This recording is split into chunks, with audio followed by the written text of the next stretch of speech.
안녕하십니까. 주비씨 방콕입니다. 2020년 10월 11월 태국 시장 동향에 대한 주요 이슈 사항을 말씀드리겠습니다. 태국 정부는 지난 3월부터 시작한 국경 봉쇄 조치를 10월까지 연장 발표하였고 4분기까지 국내적으로 대응 관리를 잘 유지하고 있습니다. 제2 팬데믹을 피하려고 총력을 기울이고 있으며 현재 기타 국가들이 제2 팬데믹을 막고 있는 상황에서 연말까지 국경 봉쇄 조치를 할 수도 있다는 전망이 나오고 있습니다.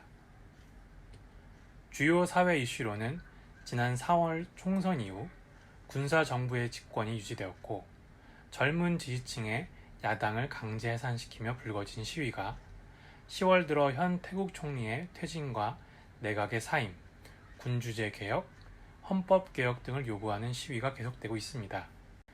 2014년 쿠데타 이후 최대 규모의 반정부 집회가 열릴 것으로 전망되며 이것이 4분기까지 지속될 것으로 예상됩니다. 한국에서 주요하게 볼 사항에 대해 말씀드리자면 먼저 비상사태 상황에 박람회 참석 방문객은 제한적 입국을 허용한다는 방침입니다. 다만 이 또한 2주 격리 기간을 거친다는 단점이 있고 점차적으로 격리 기간을 줄인다는 정부의 계획이 있다고 합니다. 비상상황 선포는 앞에서 언급한 시위 집회가 날로 커지고 있어 태국 총리가 방콕 지역에 대해 5인 이상 집회 금지령을 선포하였습니다. 사회 불안으로 인한 환율 변동이 큰 폭은 아니지만 조금씩 나타나고 있으며 방콕 포스트에 따르면 경제 상황에 미칠 영향이 현재는 크지 않다고 전망하고 있습니다.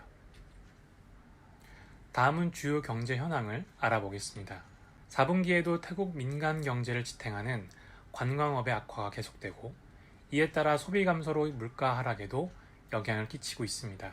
관광업 기관과 종사자들은 외국인 수용을 위한 국경 개방을 조속히 수용하라 주장하고 있지만 2주 격리에 대한 대안과 개방 시 아직도 국민의 절반 이상이 개방을 원치 않는다는 점들을 볼 때 장기적으로 정부가 검토할 것으로 전망됩니다. 태국은 금년 GDP 성장률이 최대 10% 하락이 여전히 전망되며 물가지수 또한 전년과 전월 대비 하락세를 보이고 있습니다. 2020년 4분기에도 하락세가 지속될 것으로 보이나 태국 정부의 내수 소비 진작 정책이 계속 이어지는 만큼 하락폭은 점차 줄어들 것으로 전망됩니다. 감사합니다.